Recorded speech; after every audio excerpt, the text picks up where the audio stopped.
Okay, we're going to go ahead and get started. Good afternoon, everybody, and I'd like to welcome you to the Healthcare Transformation Lab's Novelline Speaker Series, a series of talks where we focus on innovation in healthcare here at Mass General. And today I'm especially pleased to introduce our speaker, Jose Gomez-Marquez, who's the director of the Little Devices Lab at MIT. And let me just say, if that's not the coolest name for a lab, I don't know what is.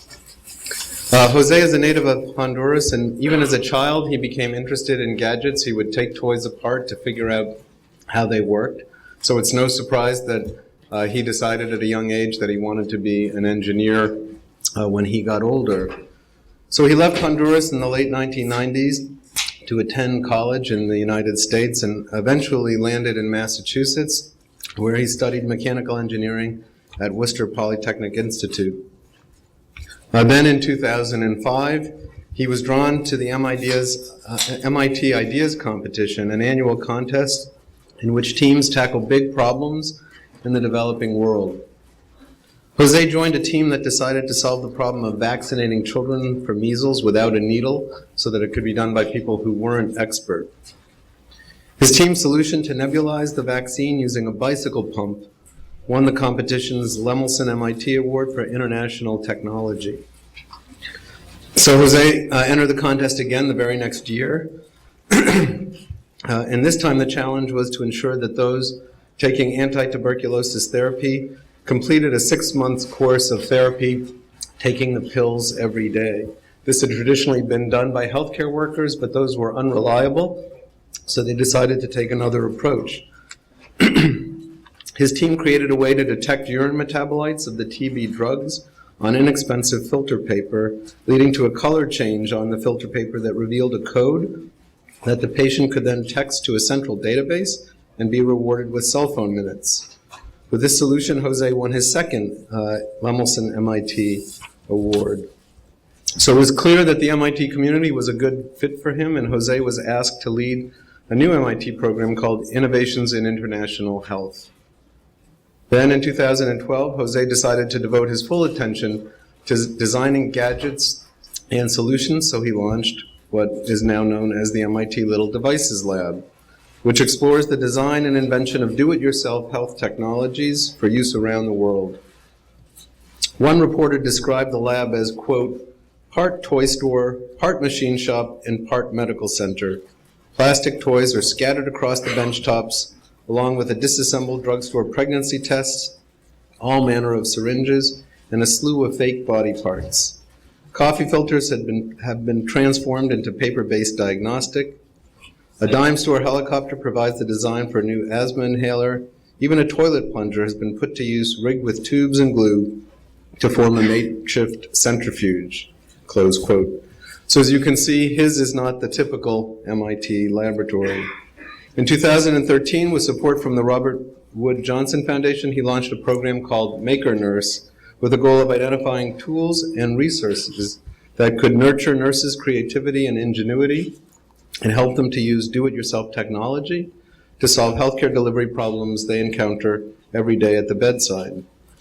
Jose has kindly agreed to join us today to speak about how providers of all kinds can participate in the design and construction of real devices that can improve care right away here in the hospital. So please join me in welcoming Jose Gomez-Marquez.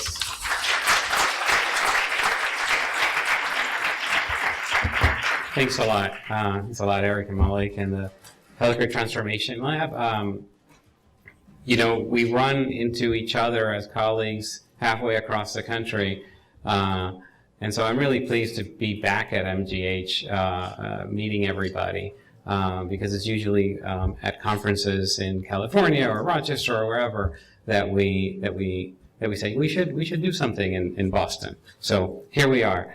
I want to talk to you first. The syringes in our lab are not strewn about, and they are safely in the biosafety boxes.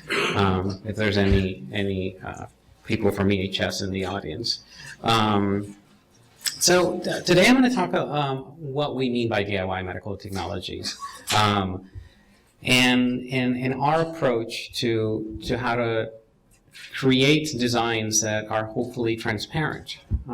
So, for instance, if you look at a bicycle, regardless of its price, when you see a bicycle, it's there.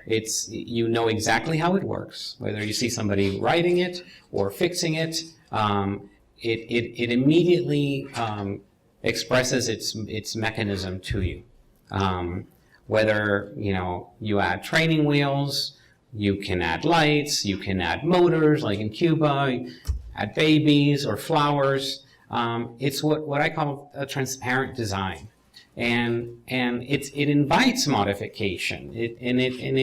And whether that bicycle is the $100 bicycle you get at Target or the $3,000 carbon bicycle, carbon fiber bicycle you get at the store in Cambridge, it's still very transparent. And that's the thing that we try to aspire to when we look at medical devices. It's that same sensibility, we think, that was present when the Wright Flyer got launched. As soon as people saw the Wright Flyer, people understood how it worked. And in fact, the Wright brothers tried to patent the Wright Flyer and the notion of an airplane, and they weren't very successful at enforcing those types of patents. But it gave us an aerospace industry because lots of people mimicked it, and the genie was out of the bottle, and there was no way you could put it back in. In contrast, this is what we find when we look at traditional medical devices. This is, for those of you who might make these things, a pulse oximeter. This is a teardown of a pulse oximeter. This is something we do a lot in the lab, in the same way that when the new iPhone comes out and people take it apart to find out what type of camera it has, we tear down medical devices. And very few people understand that it's only about 3 parts that really do the magic when it comes to pulse oximetry. It's a couple of light bulbs at different frequencies and a sensor. Yes, you need the brain, but it's almost peripheral. When a pregnant woman is trying to find out if she is going to have a baby or not, sometimes we go to a CVS and buy the $20 digital pregnancy test. Few of those women understand that at the end of the day, it's really not about the digital electronics in those tests. It's about the little pieces of paper that actually have the antibodies that make it work. Everything else is basically a glorified nightlight with a display and about $17 of pure profit for that manufacturer. And when we go back to MGH or MIT Medical or your traditional practice, we are surrounded by black boxes. They generally are not black. They, as you can recall, are beige or medical aqua or white, but largely they are black boxes, unless we actually spend time building these devices. But most of our patients, or your patients, I don't have any patients, most of your patients have no idea how these things work. They have no idea how a blood gas analyzer works, how a spectrophotometer works, how even a lowly blood pressure cuff is able to figure out how to transmit pressure that's squeezing the arm into a gradient that produces the different types of blood pressure measurements. And they don't ask, and they just take it for granted. And one of the things that we worry about this is that it leads us from, basically takes us into a place where we stop asking questions about these technologies. We stop asking questions about their costs. We stop asking questions about how to participate in the design. And we're basically become the topic of a focus group, or as I recently learned visiting our different hospital sites, an in-service by the company, at which point they take those ideas and those suggestions and they just pipeline into their own. And we want to let more people in the tent. We think that making is a process that can be democratized. So the approach that we use for that is we make a lot of kits in the lab. So if you walk to our lab. The reason there's a bunch of stuff strewn all over the place sometimes is people are taking things apart and reassembling them and trying to figure out mechanisms in which we can lower the prototyping barriers for people to create their own thing. So when it comes to adherence, for instance, we don't focus on one single gadget and promise and hope to focus on, this app as a magic bullet or this smart pill bottle as a magic bullet. We try to figure out what is a construction set where somebody can create their own trajectory of a solution. And so in this case, for instance, this is a adherence construction set we made a few years ago, and it has aspects of how to build a smart pill bottle, but it also has ways to color code your pills with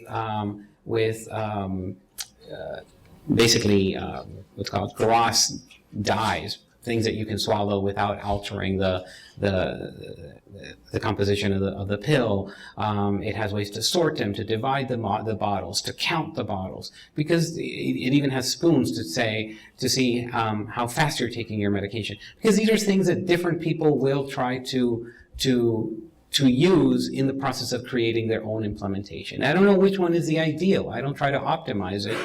We just try to give people options, and then they're going to invent something on their own with those types of options. This is another type of kit in progress that people were using that we made a few years ago when we were in Nicaragua, and this allows you to make foot-powered nebulizers. So one of the things that we encountered in the field, in fact, when I was growing up in Honduras, as soon as I learned to drive, I would go pick up kids, usually my mom's friends or something like that, up the hillside where we lived.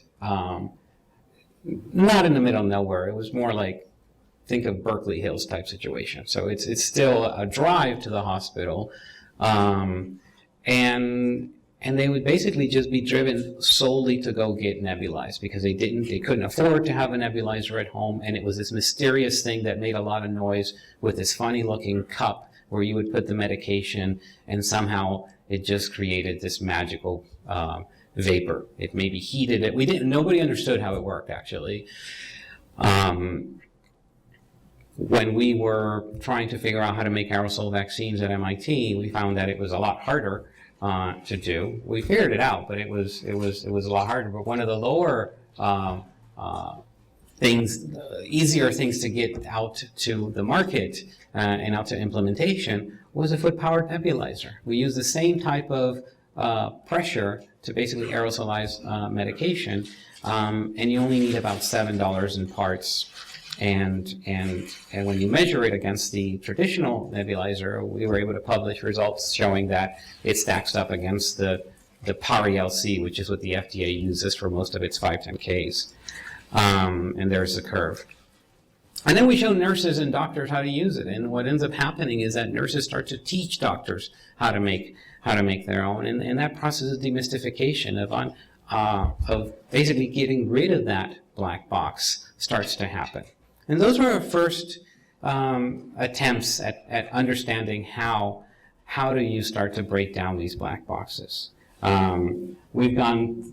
Let me go back. This was the tuberculosis test that Eric mentioned. This is another approach where instead of looking at tuberculosis as process innovation, how do we get more workers into the field? The traditional way of tackling tuberculosis adherence has been through something called DOTS, which is basically, it's very human resource intensive. You basically send somebody to your house every day. What we tried to do here was, how do we get people to just take a test at home and then report that test, but also verify it? So if I give you a litmus paper or even a pregnancy test, and I just send you home and I call you, and I ask you, did it turn positive or negative? There's no way I can really verify it, even with a photograph. So what we did is instead of trusting that positive or negative result, in this case it's positive or negative for the metabolites of the drug, we added a second layer of information, which was essentially an encrypted code. That key is not known to the patient, and the only way you can unencrypt that code is through the metabolites, and that's why you see that the 4 and the 3 light up. This talk isn't really about tuberculosis, but one of the things that I should mention here is that it was one of those moments where we started to turn our approach in the lab and started to really focus more on how do you empower other people to solve it, because they have really good ideas. When we launched this at MIT in 2008, because the buzzword at the time was microfinance, if you remember those days. Everything was going to be about microfinance and microinsurance and microclinics and and so microfinancial engineering was really hot. So we were going to tie rewards to this, so that if you did send me the right code at the end of the day for taking your meds, you would get microfinance credits. We got to Nicaragua, and not only was the chemistry a little bit iffy, but it was local chemists that actually found a lot of loopholes that the chemistry had. This was chemistry that we found in a 1973 article on the Arkansas test.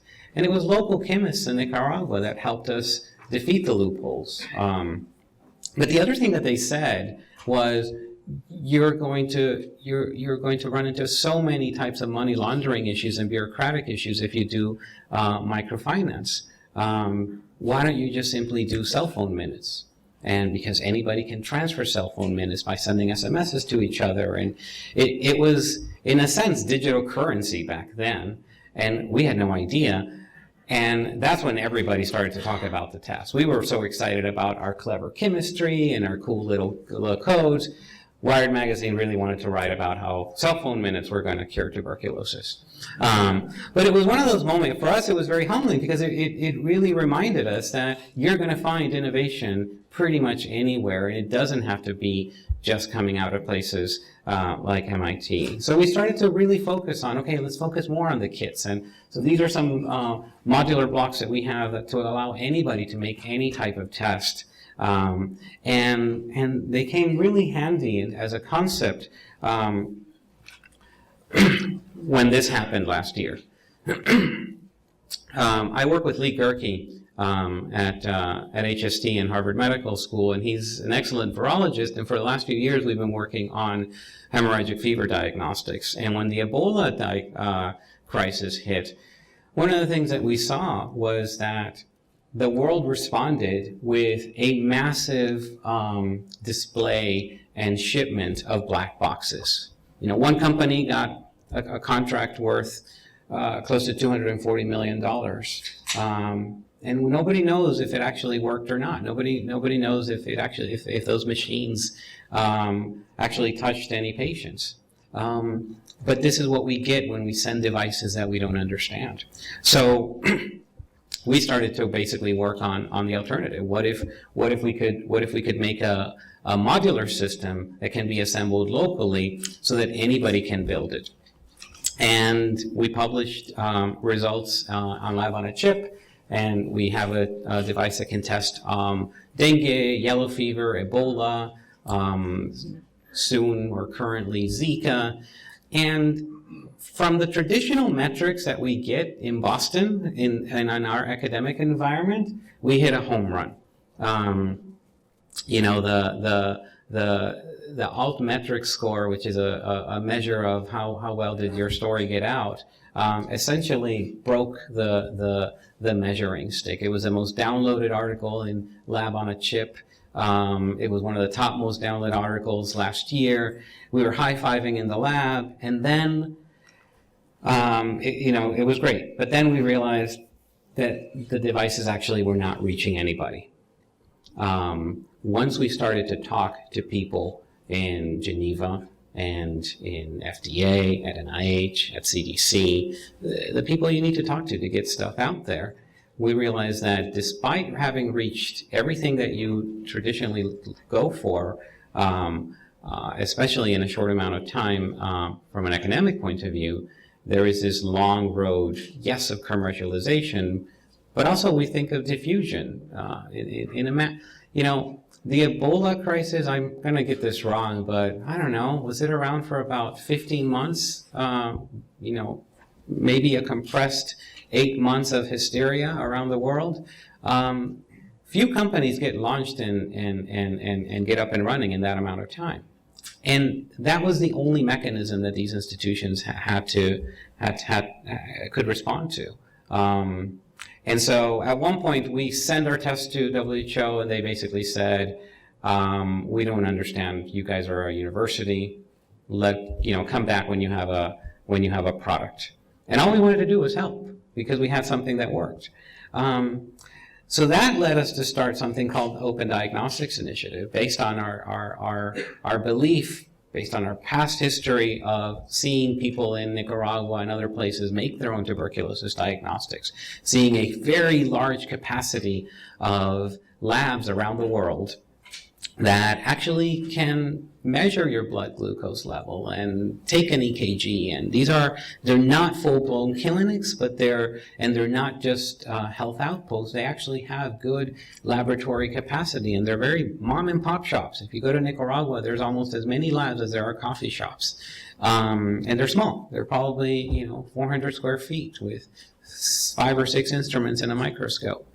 And so we decided to start sending kits to these labs, and that is our one of our approaches now as we confront Zika.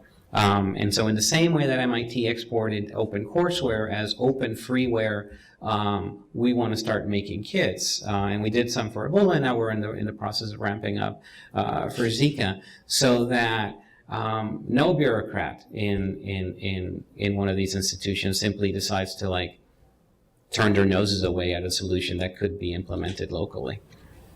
But we're still figuring it out. Making in health for us is, has anybody been to Maker Faire or know about Maker? Great. Oh, wait, more. Excellent. So you know how it is. It's like a state fair, but with technology, with a bunch of makers and people making robots and flying gizmos.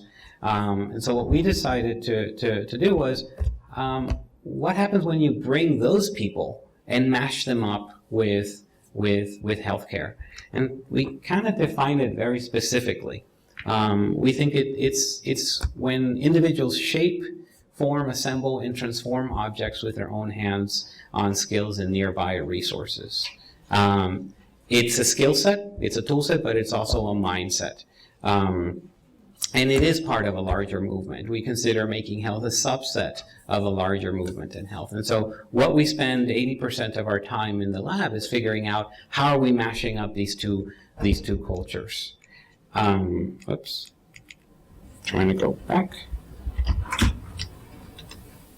I guess it doesn't want to go back. All right. This is not new. In the history of medicine has seen making in health for a long time.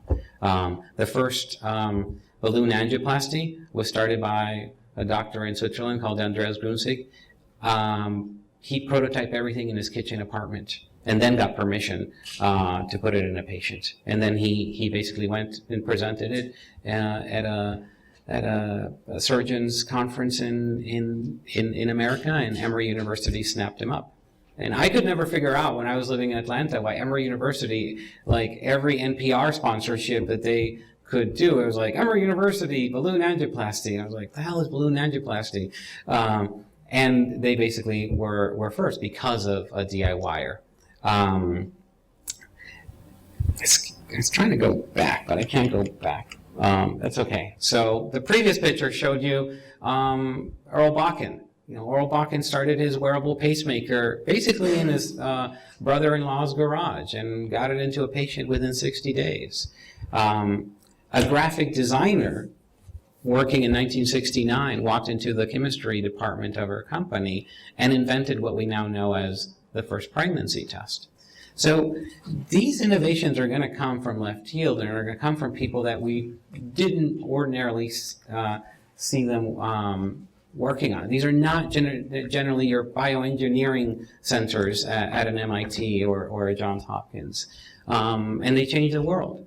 One of my favorite examples recently is the Night Scout project. Has anybody heard of the Night Scout project? So I know little about diabetes, but this is the story. Wegmans engineer, IT engineer, Wegmans is a supermarket chain in New York and I think Pennsylvania. Basically, he finds out that his son has type 1 diabetes. Son is about 3 years old. They get him a continuous glucose monitor. The continuous glucose monitor made by Dexcom has a handy wireless monitor that basically transmits the signals of how the child is doing at any given point. But it's the wireless type of monitor. It's the wireless also found in your barbecue thermometer that you put outside. It's not Bluetooth. It's not the cloud. So what happens when the little boy goes to kindergarten? John Kostick has no idea what the levels is. He just has to wait or he has to call and get a manual reading. And he wanted to find out how is my child doing at any given time. And he basically figured out how to hack the signals. He didn't hack into the device. He hacked the signals coming out of the device so that he could read it, just like somebody using a police scanner to try to sniff off the different frequencies coming out of the wireless signals. And with a team of engineers over Skype in New Zealand and California, created this rig, which basically retransmits the traditional barbecue thermometer signals coming out of the device, funnels them into a phone, and now that you have them into the phone, you have a data plan, and you can send them anywhere, including his Pebble watch, because he's now just downloading this thing. But then he did one thing that went further. He solved it for his kid, and they solved it for their own kids, the different Skype buddies. Then they went and made a Facebook group and made a very, very detailed how-to that enabled 2,000 families around the world how to replicate this exact same system. And they forced, effectively, Dexcom to push its product that was going to launch in, say, 3 years from now, to launch earlier this year, the Dexcom 5. At that time, it was a Dexcom 4. But this rig is still more affordable than anything else on the market. And it shows us what happens when people decide to disobey the black box. And as engineers and at people like MIT or even at MGH, I would say, we love black boxes. We love this notion that technology is magical. And one of the things that we need to recognize is that, yeah, it's cool to be, this, but if it prevents us from getting patient access, then in health, it's a drawback.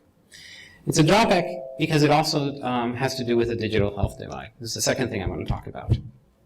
I started reading about software locks on hardware a couple of years ago. Wired magazine has done some pretty good coverage of this. And basically, if you're a farmer today and you buy a new John Deere truck and it blows some sort of internal plug or sensor, that sensor talks to an onboard computer, and it's illegal for you to fix it on your own. You have to call John Deere, and they have to send us a technician. And the reason that is because it's run by a computer, it's also governed by the Digital Millennium Copyright Act. It's the law enabled to curb Napster that slowly made its way into software-enabled hardware. And so this has now created a market for old John Deere tractors that are fully analog, because the irony is that farmers that are almost the quintessential DIYers of America are now prevented criminally from DIYing their own hardware. I don't know much about farming, but I do know much about coffee, because this is how I make coffee every day. Coffee for me is a very analog experience. It involves no software. Yet now we're slowly being infiltrated with software and this horrendous machine that has done terrible things for civilization and offices. But if you think about it, until this thing came out of patent, we were subject, again, because of software, because of the chips that were on the pods, or the barcodes that were on the pods, and then people had to hack it. But it's almost like we forgot how to make regular coffee. I actually gave a class to new freshmen at MIT earlier in January during the short period, and I asked how many people like coffee, and half of them raised their hands, and how do you make coffee? And everybody pulled out a little pod, and part of me died. So what does this have to do with healthcare? Well, if we understood black boxes, and if we didn't let that software govern, we would not have had the Theranos scandal earlier last year. Somebody would have said, there's something wrong with that. There's something that we're not hearing, and and let me tell you, let me not just complain that we're not understanding how these devices work. Let me tell you the mode of how this is impossible. And instead, it was only a few brave individuals like Professor Ioannis at Stanford and other folks that said, show us the data, because they kind of knew that there was no data. But it's this adoration for the black boxes. I'm going to show you a video. Actually, it's not a video. It's just an animation that I made from a video. This is on the internet. It's a really cool video. This is the office of today. So it's this nice sort of evolution. Everything that we don't buy globes anymore. It's all Google Maps. We don't buy Rolodexes. It's all become digitized, and I would say affordable. What is the most? This is going to be a hard one because I know doctors use Hippocrates and stuff like that. But what's the most expensive app that anybody in the room has? $10? $5? $3 for 1 5? $2? Less? Everybody has free apps for the most part? Yeah, $1. $1 is the most expensive. Yeah, so, if you added up all those devices on the desktop, it would probably be about $200 if you got a really nice globe. So things have gotten better, right? Things have gotten cheap. It's everything in our pockets. This is awesome. Let's see what it looks like when we do the same analysis, but for our medicine cabinet. The $2 thermometer that we get in bulk, or at CVS probably charges a little bit more, becomes a $29 smartphone connected, sometimes $35 smartphone connected thermometer. The $13 digital pressure cuff, these are all from Amazon, becomes a $170 device because it talks to the smartphone. This is one of the first devices that I bought when I was buying stuff for my lab. I thought it was so cool. A thermometer-enabled pacifier. And I still have it. And then at CES last year, this startup launched saying that they had a $40 smartphone-enabled pacifier that could detect fever. And then the one that I really despise is it doesn't have the price, but if you Google them, and they're out there, we have $300 pill bottles that can supposedly tell if we've taken their pills or not. And, my grandma is on 7 medications. So the notion that as soon as we got affordable health care in America, that we now have to figure out innovations on how to finance $2,100 worth of smartphone-enabled pill bottles, seems backwards to us. And if we follow the same trajectory of technology, or whether you call it an exponential curve or just basic technological progress, all of these devices should have followed the same curve that the office supply devices followed. So why is it that these things all of a sudden became, 10 times more expensive in some cases? And so for us, the approach, and then we end up with situations like this. So what we're doing at MIT is we have a class called HST Maker Lab, where we challenged MIT students to basically take all those types of devices that generate patient data, because obviously the big argument is, well, the $7 one doesn't really generate data, it just gives you a moment in time. And the thermometer just gives you a moment in time. And so this actually acts as an awesome data logger, and we can see all sorts of trends. So to bring that to bear, one of the things that we decided to do at MIT is launch a course where the sole purpose is create devices that generate data, but they don't generate data based on black boxes, and make the mechanism of prototyping a kit so that anybody can build these devices and make the patients own their own data. And if they want to give it to us back at MIT or MGH, they can, and if they don't, it's their business. And if they want to share it with a larger population so that we can do cool studies and aggregate studies, great, and if they don't, it's their business, just like any other piece of information that they would ordinarily print out. And so the students took to it. They made, for instance, orthotics for little kids that come as a kit that little kids decorate or trick out with Legos or different things, so that we can actually monitor if they're falling. And the reason that's important is we were told by the OTs and the PTs that when little kids wear orthotics and they fall, they have to be refitted, and they don't like going back to the doctor. So they never really tell mom or dad, I'm falling. But this would be a way of monitoring them and understanding, is it a right fit or not? The other kit down here is a kit for measuring muscle strength based for people that have, say, muscle dystrophy or MS patients. And instead of taking them to a rehab clinic and doing the traditional tests, we wanted to measure something that they could do every day. And many of them have pets that they walk. So could we sensorize the leash and then start to measure when the dog pulls, how much do they pull back, and start to get a trend line.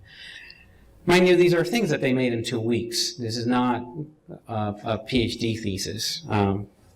But what was great about these projects is that they were able to create these concepts, these almost not quite open source, but really transparent design concepts, the equivalent of those bicycles for the Fitbits of the world, in a way that was transparent and that anybody can make. And the way they were graded, and the way they are graded, because the class continues today, is not so much how much of an awesome device you can make and how much of an awesome prototype,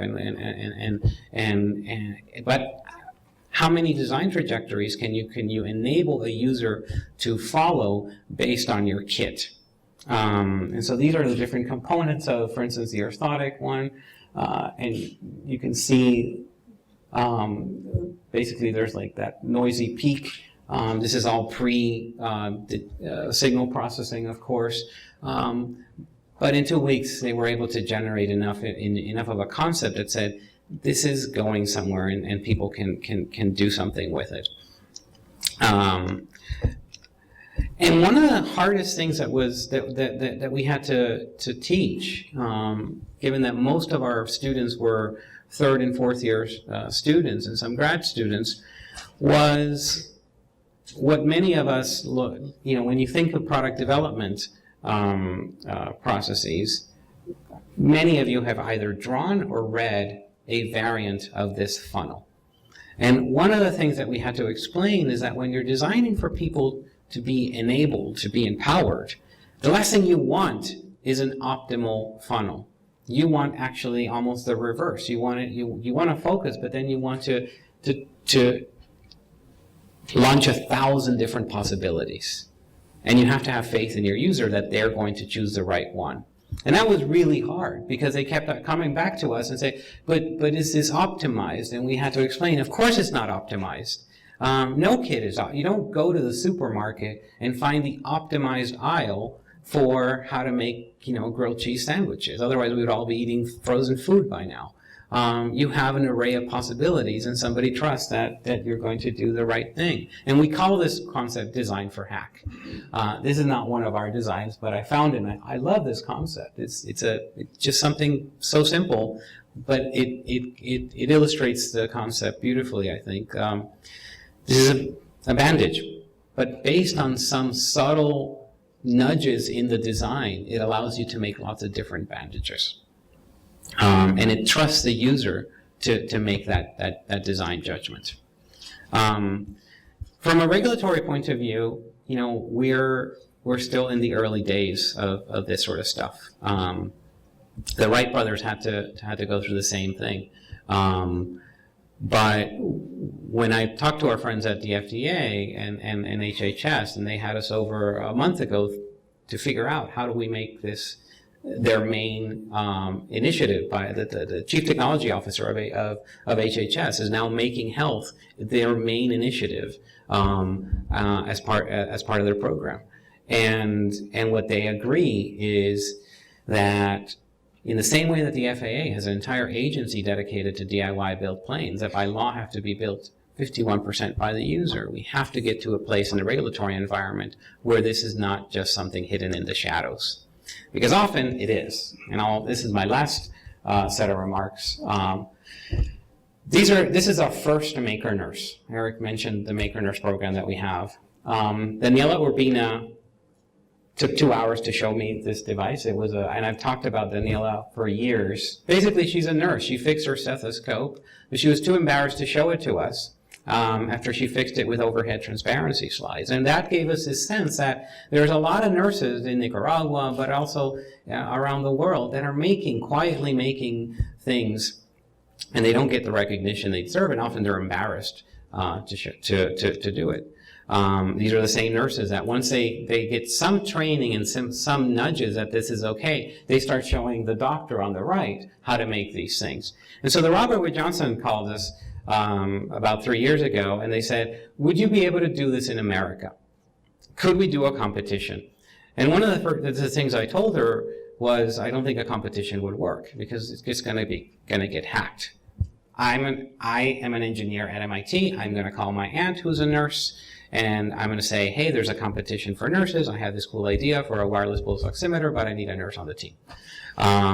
It happens every day. And, you know, if you're looking for good ideas, there's probably nothing wrong with it. But if you're looking for good nurses that create ideas, you're going to simply miss them by a mile, and you're going to get everybody's aunt. And so I honestly thought they were going to hang up and say, okay, thank you. Well, but then they said, okay, what would you do? And we said, we would go and find them, shoe leather wise, and then put maker spaces wherever they are. And so this began a 3-year process of understanding what nurses were making. And what we found was amazing. Not only are they thoroughly making in America, just like the Danielas of the world, they had their own Make magazine at the early part of the 20th century. They were publishing entire books on how to make hardware. And I mean, things that today we would start to 3D print. In fact, we've taken some of these designs and made the 3D printed analogs in the lab so that people can see what they look like today. And then we started to look at the bibliometrics and looked at, okay, basically we went through like almost 100 years of nursing journals and started to see, okay, where do they mention technology and where is nurse making? And this is sort of the pattern that we found throughout the 20th century. And so you can see it was very, very popular at the beginning of the century. There was a rebirth in the middle, and then it slowly started to die out. And so our big question was, did it really die out, or did they go underground? And they went underground. They went, and this is why we call them stealth makers. These are nurses that are creating things every day in hospitals around America. They're doing it quietly. They're doing it under the sanctioning of their local, the physicians that they work with. They're not doing it behind people's backs, but we fail to recognize them. And so these are people that are making simple things like, trach adjustments, or Roxana Reina, who figure out how to treat an omphalocele as a wound and is saving her hospital almost $1 million a year in avoided surgeries, and then met President Obama. we've started to look at what are the prototyping tools that they use. Are very different than the ones that I use in our lab, and then started to match those prototyping tools with complementary tools that would digitize that making in a hospital. So we collected all sorts of examples and started to create maker spaces in hospitals. The first one was launched in Galveston. We're launching another one south of Boston. And then we have other prototyping tools that are being enabled. And one of the things that we focus on is that when you walk into one of these spaces, a nurse or a doctor or a patient can make something within 15 minutes. And we make it a requirement of every hospital we go to that it has to be on the floor so that people basically continue this mindset as opposed to, okay, I'm going to walk 2 miles down to MIT and see how I can collaborate with somebody. We want to enable them so that when they come to MIT to talk about their device, they already have half of one in their hand, and now hopefully I actually get to collaborate with them instead of just saying, that's a great idea, I'm going to go and make it, and I'll send you a Christmas card. This is some pictures of activities in their makerspace at the University of Texas in Galveston. This is Jason Schaefer on the left. Within the first week, 100 nurses came in. This is one of them, and he's a chemical burn, he's a burn unit nurse, and he had an idea for chemical burns, and he 3D printed an attachment for medical shower heads so that you could distribute the flow of water instead of having 4 nurses basically irrigate a wound over 6 hours, which is what they currently do.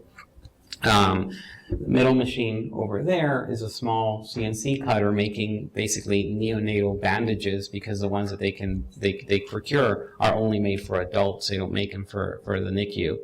And that's Jason. And we're doing other things. We're doing workshops and prototyping carts and the spaces. We're working with, the administration so that they understand that it's not just about following things that have 10 years of evidence-based practice, but how do you use DIY medical technologies to basically push new stuff through the pipeline that can be later proved as evidence, because that's what we think innovation actually is. And this is one of the things we want to do in MGH, is doing a medical maker fair. So for those of you who've been to Maker Faire, what if we could do one across the river, or like under the bridge or something between MIT and somewhere, and maybe in the MGH station, we can rent it out for a day, and have all of MGH and hospitals come in and saying, this is the stuff that I make every day on the floor. And that's what we did in Brooklyn last year with Maimonides. And it was great. Everybody came out of the woodwork showing all the things that they would make on the floor. So these are some of the folks that make everything happen, our students, our partners at the different hospitals. And, for us, at the end of the day, it's seeing what people surprise us with their own making as opposed to the things that we can make at MIT. So I'll leave that at it.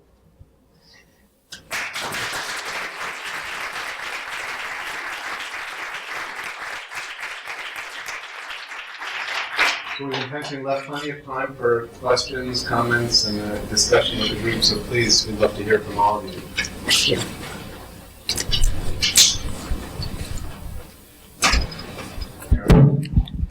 Thanks for a great talk. Thank you. I have 2 comments, I guess. One, perhaps, optimism, and one, pessimism.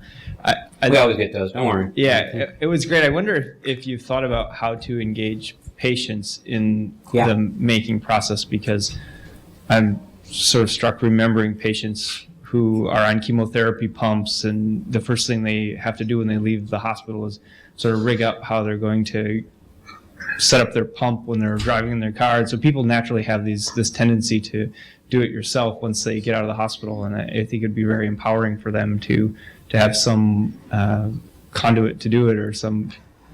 And then the second one, I guess, is I wonder how you deal with the regulatory or sort of the defensive medicine thinking that creeps into what often limits innovation in our hospitals, because things are so protocolized that you do what you're taught to do, and you kind of have this tendency not to deviate from that because you fear the repercussions of it, and you show a lot of examples of stealth makers, and I wonder how if you could comment on what you've encountered when you're out there talking to people about this. Yeah. I think patients are a great source of making, obviously. One of the things that we've done, so the Maker Nurse study was really focused on nurses because nobody had studied them before. But in the course of looking at nurses, I remember one of our sites at South Shore actually had like 5 patients. And it was this the person running the IRB over there, Maureen, is wonderful. And she was like, wow, we can't really talk about them because they're not in the IRB. So we had to kind of unofficially learn about them. But yeah, they're doing stuff all the time. And that for us is part, that's why we changed from Maker Nurse to Maker Health to encompass all the other disciplines. The Maker Nurse research study was, funded by the Robert Wood Johnson Foundation, focused on nurses, but there's no way we can ignore the other parts. That's why we make kits in the class, so we can give them to everyday people. And the other thing that we're starting to do is this notion of design for discharge. So what happens when you can prescribe a prototype? And at Jefferson University, with their medical students, one of the things that we're doing is creating a program that we're running it right now, where students and doctors work together to essentially make something with the patient at the point of discharge, whether it's an adherence platform, whether it's something that will, keep their tubes organized, their lines organized. Starting small with simple things. You don't want to start with a heart stent, but just to show to acknowledge it, because I think it's a huge opportunity.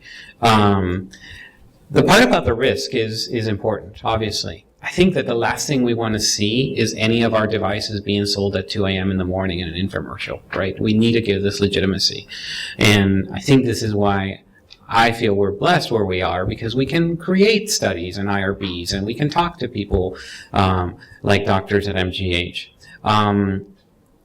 One of the things that we're talking to the FDA about and other healthcare practices is, I'm glad you mentioned the notion of protocols, is how do we create, instead of launching a product, which is now regulated by the FDA because that's how it works, what about launching a hardware protocol where that protocol actually gets put through rigorous testing and put through a very, it doesn't have to just be one-offs. A cast is a hardware protocol. I'm hesitating because I just learned that we don't use cast anymore. We we don't use plaster anymore. I'm shocked. So, but when we use plaster, if you think about it, that in a sense is like a product you put on your arm and it keeps it immobile. But that is a hardware that is a protocol that somebody follows to get to that point. Every single wound dressing in the world is a hardware protocol, and everyone has a little bit of wiggle room, but there is a protocol that people, and so how do we move from those to other things that involve electronics and microcontrollers and sensors and cool chemistry so that we can enable that? And that's what we're talking with folks like FDA and HHS and CMS, and how do you pay for that so that it doesn't become this little hack that a nurse did or a doctor did to treat that patient? But it's a very important question. Can you talk a little bit about, you talked a little bit, I think, in your introductory slides on the problem of diffusion. Yeah. So let's say you identify anybody that made a specific product or protocol. Yeah. How do you disseminate that locally or nationally? What happens next? Yeah. Eric, did you plant these questions? Or these are great because that's exactly what I want to talk about. Traditionally, diffusion, whether it's at MIT or our institute or traditional institutions, is you come up with an idea, you patent it, and you publish it, and then you license it off or you start a company. And it's almost a very linear approach. And what we saw, for instance, with nurses, is that they stay in the patenting phase and they just wait. And then we've seen people just wait for 7 years and $70,000 worth of attorney fees waiting for somebody to pick up on that idea, and it doesn't really diffuse. So we studied the process. We've basically tried to, educate and explore. How do things become viral? Why does everybody know how to put tennis balls on the bottom of walkers? Like, who came up with that? And I've never seen a book that says this is how you do it, but everybody seems to know how to. So how do we do the same thing for these? And nobody ever says that could be dangerous. The friction coefficient on the Penn tennis balls are not as good as the Wilsons. So no, we just do it. So looking at those types of diffusions, but also recognizing that publication, we started a small site. We're working on it. We're not IT people. That essentially is like an Instructables for medical technology. So people could go in and step by step learn and submit and be recognized that this how-to came from MGH or the Brigham or UTMB. Because sometimes what we found is that's a lot of what people want. They just want to be acknowledged that it was their idea and that they were awesome about it. And now a lot of people are using it. And if they want to make a startup and make a bunch of it, that's fine too. But there's lots of different ways to diffuse it. I think that the Night Scout example is so fascinating because, frankly, it's a pediatric device. Okay? There's lots of things that could go wrong with it. They showed 2,000 people how to do it, and then they went to the FDA. And they were like, what do we do now? And the FDA said, what type of company are you? And their literal response was, we have a Facebook group. And that was a moment where the FDA basically was like, we have no idea how to do this. Is massive diffusion, and we have no way of regulating it. To me, that's disruption.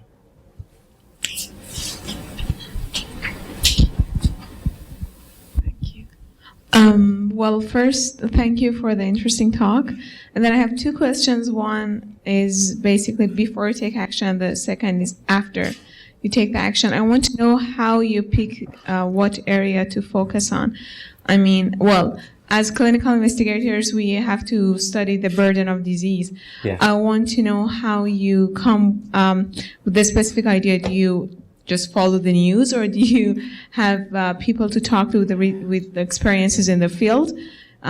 So during a limited period of time, how do you know what to pick to have the best effect on the people worldwide? And the second question is that how do you evaluate the changes and the modification you have implemented? I mean, you open the black box, okay, and then you make a modification, you make something more accessible to many people, and then how do you evaluate that? What are the consequences? I mean, because do you basically do a systematic analysis of the consequences of the changes you made?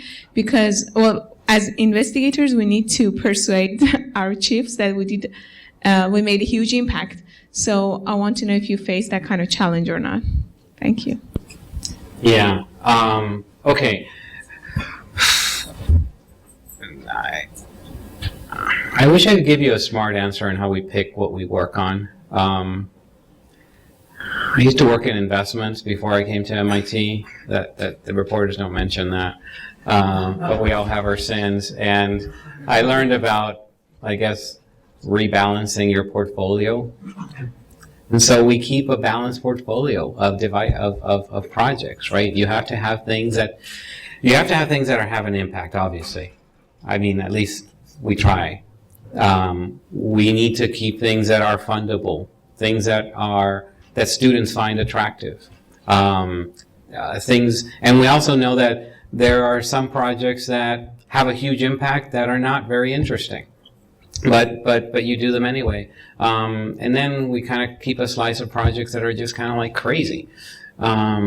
So that's like my best guess. At one point, I had this awesome idea that I never really implemented. So if anybody wants to talk to me or just do it, of ranking the burden of disease and doing like an eigenvector analysis of like how much you can move the needle based on technological investment.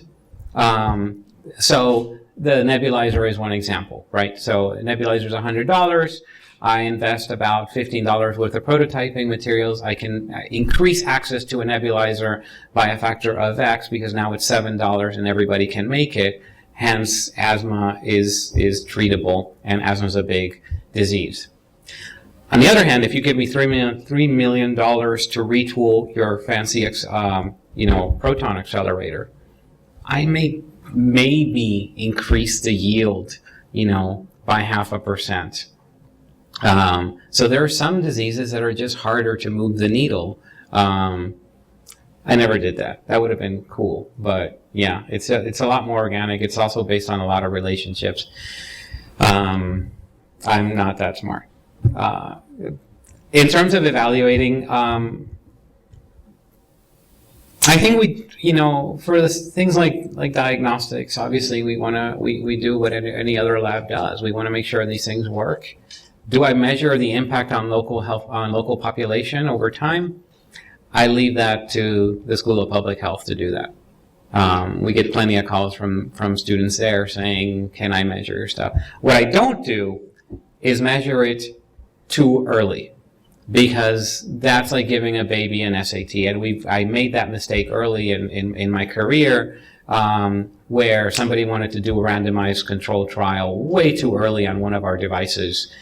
And not only was it was just a hairy mess. So you need to leave. Medicine takes a long time, and things need to mature until they get to that level. Yeah. Given the hour, I'd like to wrap up, and anybody who has questions, please just come on up front and talk to Jose. Jose, I'd like to thank you for a really fun Thank you very much. talk, and thank you all.